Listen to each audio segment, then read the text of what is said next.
Greetings, rugged and luminous beings. This is Robert Phoenix, and welcome to another edition of the Astro Weather. We're kind of in the weeds today. Actually, it's the tall grass of the Midwest as the sun gently rises to warm and illuminate all of creation.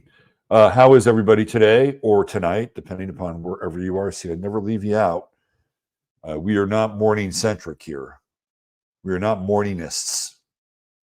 We embrace all aspects of the day. So don't just pigeonhole us, but it is the beginning of the day here in this part of the world. So I hope everybody, wherever you are, is having a meaningful experience. Apologize for being a little late today. We have some activity going on here at this house. I was supposed to meet someone to do some work here at about 10 to 8, and they are tardy. They're tardy. Remember when you were tardy in school? Mr. Morris, you were tardy today. Do you have a note for your tardiness? So if you're tardy again and again and again, right? Does that make you retardy? That's politically incorrect, isn't it? We don't use that word anymore. Although a lot of people still do. It's weird. It's one of those words that still sticks around in the lexicon. Now it's like, are you developmentally disabled? That became the key word. And that was a long time ago, too. Okay, let's get into the weather. Let's get into the weather without any further delay or tardiness. I got all these charts up here. Please tell me I grabbed the weather. Let's see, what is this? Yes. Changes. That's a line from About the Weather by a group called Magazine, which is one of my favorite. Whoa, hold on, cancel. One of my favorite bands of all time. A lot of people don't know about. There we go. All right. So we'll share screen. And voila, here we go. The inner skies. A lot of people have been talking about this Mercury-Pluto conjunction. And I think we were nailing that Mercury-Pluto conjunction on Sunday night. If you haven't seen Sunday Night Show, I threw out there, does astrology provide a moral code? And I felt like I left a little bit on the table with that show and maybe kind of revisit it. Although this Sunday we do have the Super Bowl, so I'm not sure where I'll be with this Sunday show because it is going to be a spectacle. Anyway, one of the things that we've been talking about or has been out there in the ethers is the Tucker Carlson interview with Vladimir Putin. Tucker Carlson was seen leaving the studios of Sputnik. So there's a good chance he had an interview with the head of the former Soviet Union. And there are people who are predicting that this is going to be a pivotal moment for the world. You know, when we get into Aquarius, please, I'll use another word that might be a little bit derided. Global. This would be a new mark in global communication, meaning that it would be potentially a conversation that the entire planet could possibly hear, which is true. It's absolutely true. And it's a fascinating time because, well, let's just look at that conversation. We'll get to the personal side of this, but let's look at that conversation in general. When was the last time an American newsman interviewed Putin. If you go back to the 70s and the 80s, when there was real journalism, and even up until parts of the 90s, journalists would sit down and they would interview people that were thought of as being despicable or despots or tyrannical, in which in many cases they weren't. They just had to have a strong sense of doing what they thought was right for their country, their nation, their people. In some cases, they were despots and tyrants. But let's take Gaddafi, for instance. And I played the Gaddafi interview by the BBC back after Gaddafi had been attacked and resurrected, and kind of said, okay, I'm no longer battling against Zionism in Israel, and I'm no longer a haven for terrorists, which is kind of where he was at that time. And he gave an interview to this wonk from the BBC. And I could go back into archives, and I'm sure there were some Barbara Walters moments where she spoke with somebody who was theoretically not the nicest person in the world. I mean, this stuff used to happen until all of a sudden we just kind of pulled the Iron Curtain. I mean, it's kind of interesting. We had this whole thing with the former Soviet Union, and there was the Iron Curtain. We didn't talk to the Russians. I mean, behind the scenes we did, but that didn't happen. And then it fell, and we're all touchy-feely, warm and fuzzy. And then all of a sudden it stopped, and the Iron Curtain gets pulled back again, or pulled forward again. So we just don't have these conversations in general. Like conversations with Kim Il-jung or whoever, right? Like, who are these theoretical people? So now we're having this conversation, or the conversation has been had. We're not having it yet. It's a precursor to the conversation. And it is happening in a wired world. So even if we did have those conversations, which we did in the past, it was limited. So that Gaddafi interview was only on the BBC. We didn't see it here in America. The only reason we know about it or have seen it is because of YouTube, and it was archived. So rarely were these conversations global to that extent. This is a very different time. So when we have this Mercury-Pluto conjunction, and it's being broadcast through the global village, quoting Marshall McLuhan, this is a very interesting time in our evolution in a lot of ways. Because also Aquarius is rebellious, right? That's the other side of this whole thing, is that Tucker Carlson is going to do something that is against the grain or outside the lines. And Tucker Carlson, of all the turtle on the fence post people, to me, he's the most interesting. He to me, he's the one that like Tucker Carlson has kids and grandkids. And I do think Tucker Carlson is invested in a world. Well, I'm not sure he has grandkids yet, but he will if he doesn't. So I do think Tucker Carlson is invested in a world where they have a life. Whatever you think of him, and he's got a deep state background. He was the offspring of a paleo-conservative and somebody who was deeply tied into the Bush administration and the Reagan administration. We've covered background before. But I do believe that he's invested. Like, I don't think Tucker Carlson wants to live the rest of his life with his kids in a deep underground bunker. I don't think he wants that.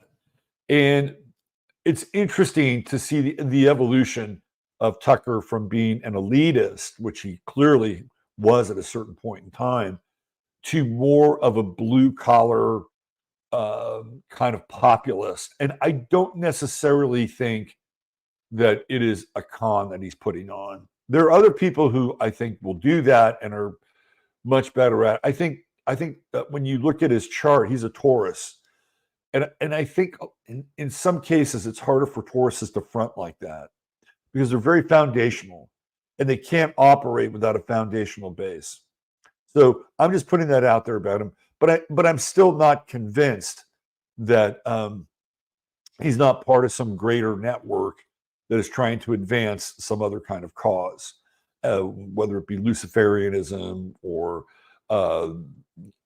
whatever form of post-Biden governance that Tucker would be a part of, right? So I'm still not convinced wholly about his alliances, but I do believe that he has an investment in the future, which he has talked about. So we have this Mercury-Pluto conjunction, and what's it doing? Well, it's squaring Jupiter and it's squaring Uranus. So there are potentially economic ramifications. Oh man, I got the spinning ball. I fucking hate this. It's too early in the day for this. Too early in the day. Let me try to reload this. I'll be right back. Don't go away. Don't go away.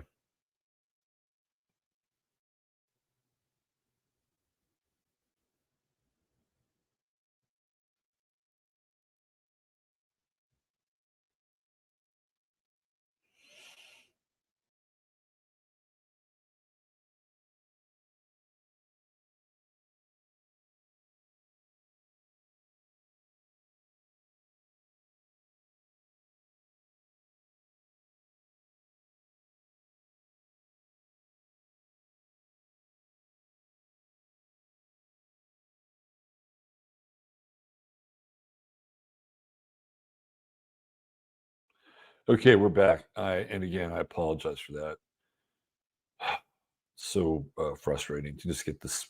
Everything else in the computer is fine. It's just like, okay, well, here we go. We're gonna fucking throw the spinning ball out on Google Chrome because that's the only browser StreamYard uses. Anyway, so yeah, are there economic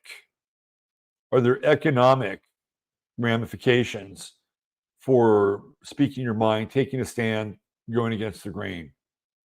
Possibly, yes, there are. There are possible economic ramifications. On the other hand, when we get into these Jupiter squares, it's like go big or go home. Go big or go home. It's the gambler square. Anytime you get in bed with Jupiter squares, it's the gambler square. So you're betting theoretically, right? You're betting. You're all in here. Like that's kind of an all-in moment. We're just going to use Tucker Carlson as a symbol, right? That's an all-in moment for this guy, and he's kind of laying it all out there. And he's wealthy enough so that if for some reason he's blackballed or the Biden administration declares him an enemy of the state, he has enough. He has enough in his bank account to probably stave that off, right? To hire lawyers, whatever, right? So it's a calculated risk, and any gamble should be a calculated risk, but it's a big risk. It's a big risk. So how does that relate to you? Well, what you say, how you say it, with this Jupiter square, which is teasing out the larger, possibilities and ramifications, it can be a good thing. I think it can be a very good thing, particularly if you're informed. If you're informed, then you're going to have a much better chance of this paying off, right? So a lot of this also would be very predictive, and people making predictions. They're all over the place right now. King Charles and all these other luminaries. A lot of predictions going on out there. A lot of predictions. Well, I was here first, and I was here first, and I said this, and I said that. I'm on the record. Look, I'm guilty of it too sometimes, right? That is the Mercury Jupiter square. It's also, well, if you just listen to me, if you had just listened to me, I was right. Well, that's Jupiter, right? Jupiter is ruled by Sagittarius. There's righteousness with Jupiter. There's righteousness with Sagittarius. And we're kind of getting a little bit of that with that Mercury Jupiter square. So you got to watch out for that. It's okay to say, yeah, remember then? I was kind of there. I was kind of there, right? I was kind of there. But you have to watch out for being way over the top kind of there. Well, if you just listen to me, you wouldn't be in this predicament now. How many people like to hear that shit, right? They're already, stewing in their feces, saying, oh man, I really fucked up. And then somebody comes in, well, if you just listen to me. So watch out for that Mercury-Jupiter square, because you never know. You never know how maybe if you just listened to yourself, you wouldn't have been in that predicament, perhaps moving forward. All right, let's keep playing around with this. What else do we have? We're still coming off that Mars-Venus conjunction. Really interesting, again, from the quote-unquote mundane perspective, was watching this video last night. And now all of a sudden, the WNBA players want to make as much as the male NBA players, or they want a piece of the action, they want a piece of the pie. And so now all of a sudden, the WNBA players are talking about revenue sharing. What revenue? They don't make any money, right? And that's a Venus-Mars conjunction. We see the masculine and the feminine, and it's kind of aggregated here with Capricorn in business. And yeah, we want revenue sharing. Well, you don't make any revenue. So how are you going to share it? Your league is subsidized. And we're also really at a high level as Mars really begins to separate a little bit. Well, it's going to be interesting. They're going to kind of dogtail each other, and they're going to catch up again with each other in Aquarius. So let's just talk about Venus and Mars working in tandem, right? Venus is the feminine, Mars is the masculine. Venus is receptive, Mars is active. So we're going to see the dance of these two giants kind of move through two signs. Eventually, Venus picks up speed and will move past Mars. So we're dealing with a lot of these issues, right? Again, on the collective issue, who's a man, what's a woman, all that jive, it's still in the air, right? If from your own life, how you work out and distribute power in relationships is really part of the discussion as well. Like, can you be active and engage, and at the same time be responsive and kind of mobile, right? And what's the word I'm looking for? Fluid, flexible, because Mars can be, well, we hope Mars can be rigid, right? Venus would be flexible. So this is kind of a dance that we have going on here. And in Capricorn, we're also dealing a lot with our cultural assumptions. And again, it's kind of, what is a man, what is a woman, and kind of finding our place, in that dialogue inside of our own lives. And so what do we have here? We've got a trine with Uranus and a trine with Venus. So I really feel like that trine is in the kind of this wide conjunction. Now it's going to change ultimately when they do into Aquarius. But right now it's kind of like we're rewarded in a lot of ways for finding new ways to work together, right? That's what Uranus does. It rewards us for finding new things, right? It rewards us for coming to new perspectives. It rewards us to arrive at novelty. And it's very Aquarian in some ways. So we're taking sort of this old model of Capricorn, and we're kind of in the Aquarian gym with this trine with Uranus, and we get to work some of these things out.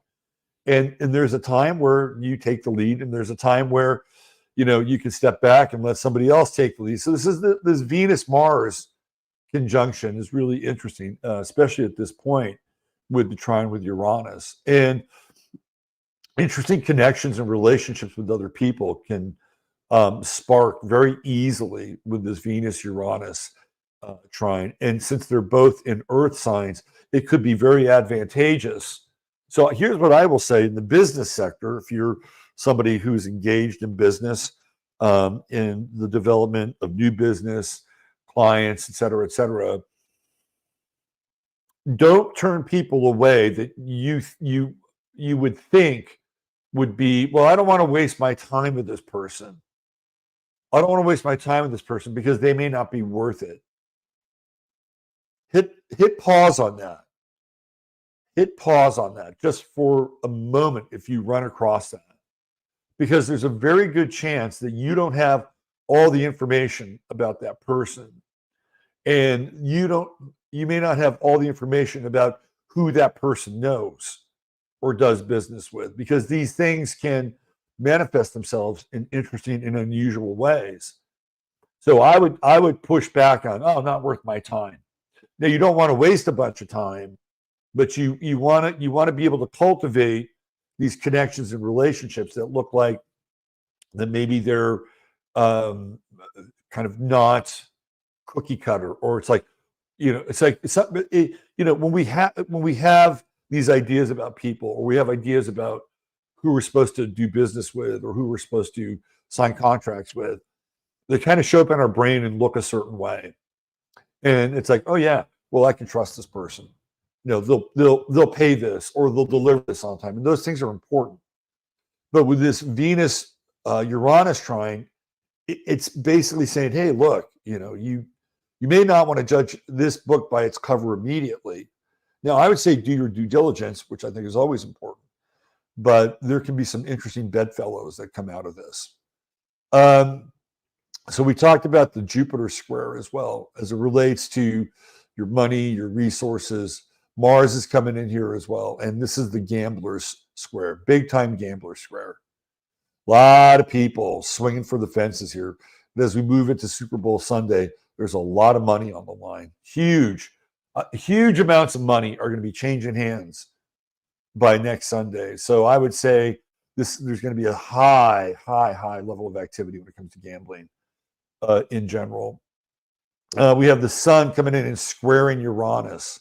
And again, that's rule breaking, right? And of course, Taurus is Tucker Carlson sign. And the more we come into this Sun Uranus square, the more that the rule breaking, the against the grain, the taking the road less traveled.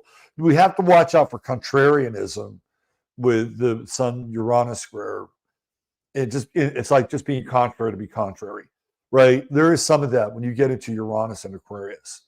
But at the same time, I think this energy is good, because if you're somebody who's been stuck and you've been doing the same thing every single day, the Sun Uranus will bust you out of that. Will bust, and it's good to break patterns, especially in these fixed signs. It's like, break the fucking pattern.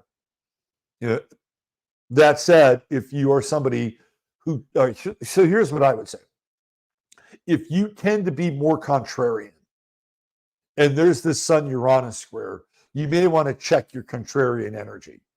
If you are somebody who's less contrarian and more, say, Saturnian, this is a good time for you, because it helps you kind of break out of the barrio of your mind, right?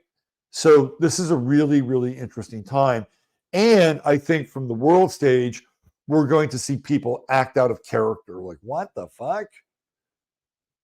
Right? It would be the equivalent of somebody who was a dyed-in-the-wool, say, liberal or progressive, and all of a sudden they're like, whoa, what happened here? Who gave you the truth serum? Right? That's the Sun Uranus. It's really interesting. These are really interesting aspects, especially here, because they're all in Aquarius and we're being initiated into this new time. Saturn sextile Jupiter, measured, right? This is a nice kind of balance for all this kind of I'm all in moment, or I'm here to break out of the matrix moment. We have this nice Saturn Jupiter sextile. This is basically taking an informed wager, or taking a reasoned or reasonable risk, right? Do your homework. This is doing your homework. This is due diligence. And if you've done your due diligence, then go all in, right? Go big or go home.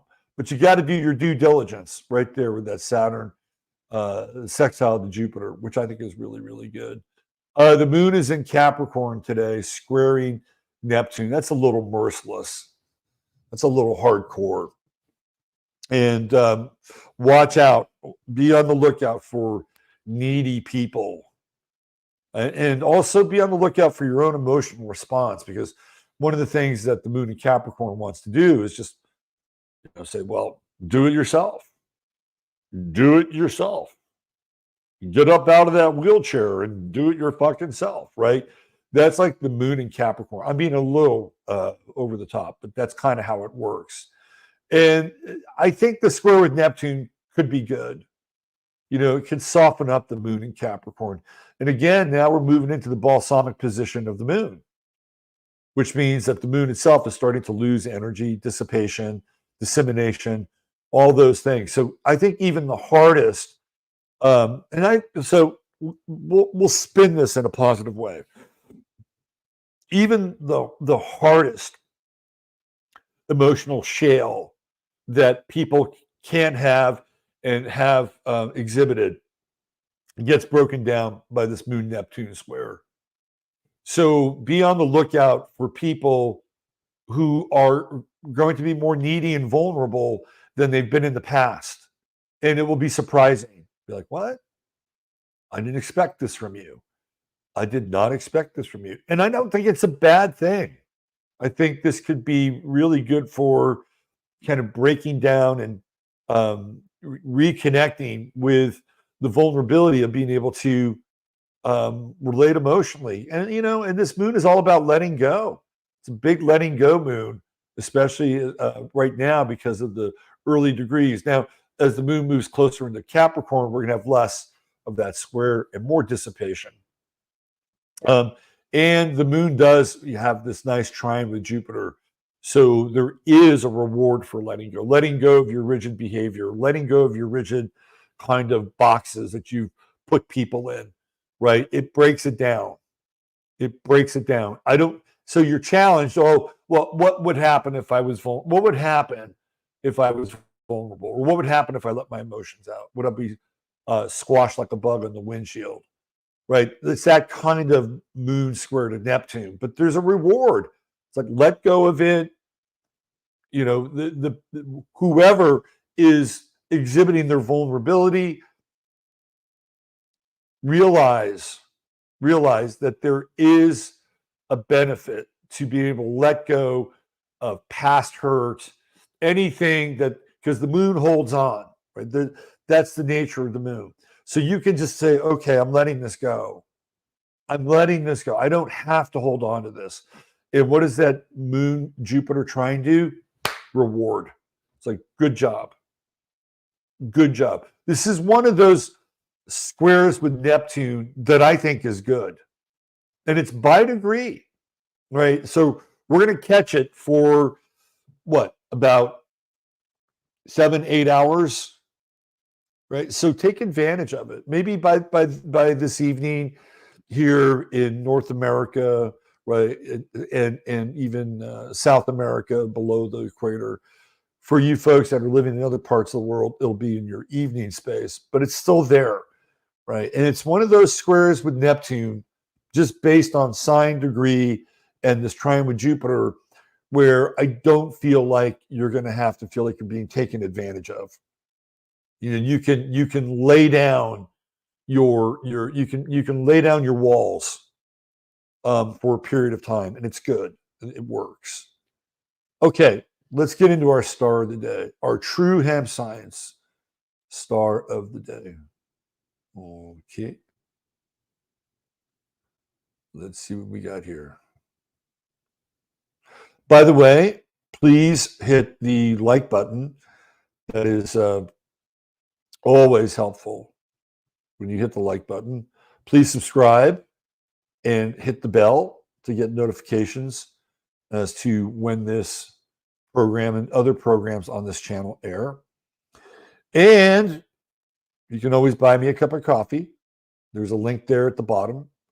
And for everybody who's bought me a cup of coffee, thank you so much for doing that. I really appreciate that, especially since I've been demonetized here for a long time. It doesn't allow me to take super chats. So this is my super chat. Okay, let's do this. Let's get into our True Hemp Science star of the day. Of course, True Hemp Science is your one-stop shop for all things CBD. And all you got to do is type in 15MINS, 15MINS, when you go to truehempscience.com, and you will get goodies, a goodie bag with your order of $100 or more. $150 or more gets you free shipping, and there's always a 30-day money-back guarantee. And tell Chris, our buddy Chris, that you came over from Chattaria. He's always very welcome to interact with the good Chattarians, the good people of Chattaria. Okay, here's the star of the day, Mr. Robert Nestor Marley. Look at that chart. Sometimes impressive people have impressive charts. You know what I'm saying? Then you feel me, man. Look at this thing. I mean, it is sacred geometry. Doesn't mean that he's got some challenges. Clearly he does. And this is a B-rated chart, so we're close enough, I think, to go into it. You know, look, it would take me a very long time to dissect this chart. And he has a ton of 10th house planets. He's got Jupiter up there. Well, I mean, you can just see Jupiter on his midheaven, right? It's sort of like a very hopeful message. This very hopeful message. This expansive message. That's how Jupiter works up there. And then he's got Neptune also in the 10th house, which is the mystic. And Bob Marley did a record called Natural Born Mystic, which I use when I talk about Neptune in the 12th house from a natal position. What else does he have? He's got a bunch. He's got Chiron up there. Okay, so let me talk about this a little bit. When you look into the death of Bob Marley, I think Chiron was a culprit in his chart because he listened to people about his health that he probably shouldn't have listened to. So if you're not familiar, Bob Marley supposedly was poisoned by the CIA. This is the rumor, right? That something happened. They put like a small ampule and a small little needle in one of his Adidas, I think, and it punctured his toe. So that's where Bob Marley had cancer. It was in his toe, which is pretty odd, right? And so he trusted a lot of his inner circle. And there's a term for a Jamaican sort of medicine man, shaman called Obeah, O-B-E-H. So he trusted his Obeah. And he said, don't do the Western thing. Don't do the Western thing. We're, just trust Jah Rastafari and, herb it out and juice it out. And, there's this rumor on the street that had Marley had, a kind of a traditional response. Let's say he had to, and I know it's kind of base, but let's say he had to cut off his toe. He probably could have cut off his toe and stopped the cancer, right? But he didn't do that. And that is, again, we look at this Saturn square, right? The Saturn, and I'm just breaking down this part. We look at this Saturn square and Saturn in Cancer and Saturn in the 7th house. It's funny. You would think that Saturn in the 7th house would have been kind of made Bob Marley a one-woman man, but no, that was not really the case. So we have to revisit Saturn there, especially with that square with Venus. But to me, that would be, Saturn's the authority, right? And in the 7th house, it's the relationship with the authority. So in this case, it would be the Obeah. And this square going on with Chiron and Neptune. So he's vulnerable here, right? He's vulnerable with this square with Saturn. And I think with Marley, with relationships, he's probably somebody who could have handled multiple relationships. He's got the Venus sextile with Uranus, which I have in my chart, which makes it, kind of hard for a person to be in a steady, long-term committed relationship. I never heard Rita Marley or anybody else complain about the fact that there were other women and other kids in Bob Marley's life. I never heard that, right? So in a weird way, he probably was able to show some degree of commitment, with that Venus-Saturn square, while at the same time working out these other versions of Venus. The sextile to Mars, which is, kind of like, hey, I want it now. Venus, Aries, want it now. Sextile with Uranus, which is unusual, right? So I don't have a problem with how this looks in his chart, because I don't think these other women, they had agreements. And they knew who he was, right? He was Bob Marley. He's going to go out and see the fucking world. Whatever. But I do think that this has a lot to do with this relationship with healing authority. And really, I think was probably part of his downfall. Also, what's interesting here is Pluto in the 8th house. And the 8th house, of course, is hidden, right? It's hidden. It's occulted. And I think there's a lot that goes on behind the scenes in the 8th house, right? So he's dealing with Pluto. And we know that's Pluto's house. But does Pluto show up in this weird secret plot to kill Bob Marley, to assassinate Bob Marley? One could make a case with this Mercury opposition, quite possibly, right? Like Bob Marley was a uniter.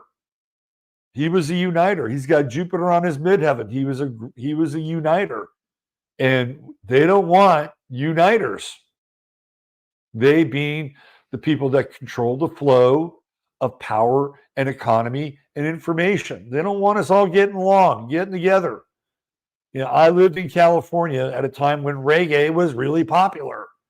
And you had white people, you had black people, and they all got together.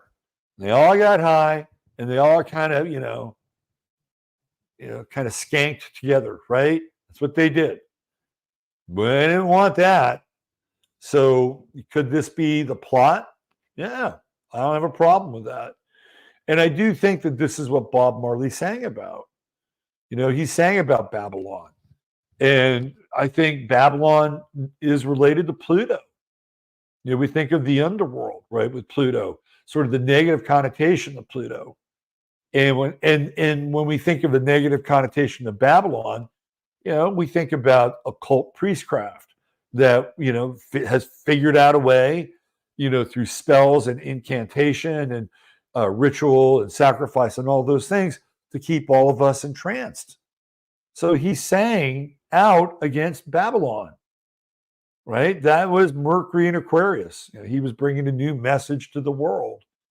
And he was a warrior, right? He found a way to be a warrior. South Node conjunct Uranus. So he had unfinished business, but he was not a warrior in the sense that he would have guns, and he was not a revolutionary with bullets. He was a revolutionary with words. And again, he had unfinished business and taking on structures. Moon in Scorpio in the 12th house, very secret. There's sides to Bob Marley we'll never know about. Never, ever know about. But again, there's that moon pulling from the power of that moon. When you can have this sextile with Mercury, right? What is he doing? He's really honing in on how people feel. He's honing in on how they feel. And that's what a Mercury moon sextile does, right? He's articulating something very, very deep and something very collective. And it comes right out up here as well with that moon sextile to Jupiter. That's why his message was so popular, because it was a populist message. A populist message. People kind of understood that there were things in this world that were entirely unfair. But Marley always managed to get above that and transcend that, like, keep going. I'm not a big Rastafarian, just to be honest. I don't see Haile Selassie as a prophet just because he's descended from the line of David. I see Haile Selassie was connected to British intelligence. I don't want to go down that path. So I'm not going to say that this guy, who is the lion, so is the Lion of Judah, right? I'm not going to go there. But I think Marley's message, Sans Haile Selassie, is one of positivity and just supplant Haile Selassie for the Most High. Right? And then you can really groove with this thing. So with Marley, you don't get stuck in the polemics of the message. You don't get stuck in the sense that, oh, we're all fucked and just fire up another spliff and take another black pill. Marley is transcendent. And that's one of the beautiful things about his message, right? I don't like to use the word hope, but he was a messenger of hope. That's how he rolled, right? Very interesting chart. This is the chart of somebody significant. Really, really significant. Was he a flawed human? Absolutely. Absolutely. We're all flawed humans. But is the world a better place for his music? Undoubtedly. And he's one of these guys. In fact, there's a new movie coming out about him. And we're going to see a resurgence of Marley. I guarantee you, we're going to see a Bob Marley resurgence. We might see a reggae resurgence. I wouldn't have a problem with that. I like reggae music. I mean, I don't love it. I used to really like it when I was young. In fact, when I was a kid in high school, I was into reggae. I was like a freshman in high school. And I had The Harder They Come soundtrack, Jimmy Cliff, early Bob Marley records. I used to listen to this stuff when I was a freshman. And people were like, what are you listening to? I mean, man, this is reggae music, man. Listen, isn't this cool? Isn't this cool shit? And I started to turn people onto reggae. It was 1974, pretty early. So a lot of these records were just starting to come out. And I was just always on the hunt for new sounds. So my relationship with reggae music goes way back, way, way back. And I listened to it up until I was about 22. And then I sort of dropped it because I kind of got bored with the chugga chugga. I got bored with the chugga chugga. It's like, come on, let's do something a little different here. Oh, let's listen to some dub. Oh, that's kind of interesting. Anyway, there you go. There's your True Hemp Science star of the day, Robert Nestor Marley. That is the chart of a freaking superstar right there, without a doubt.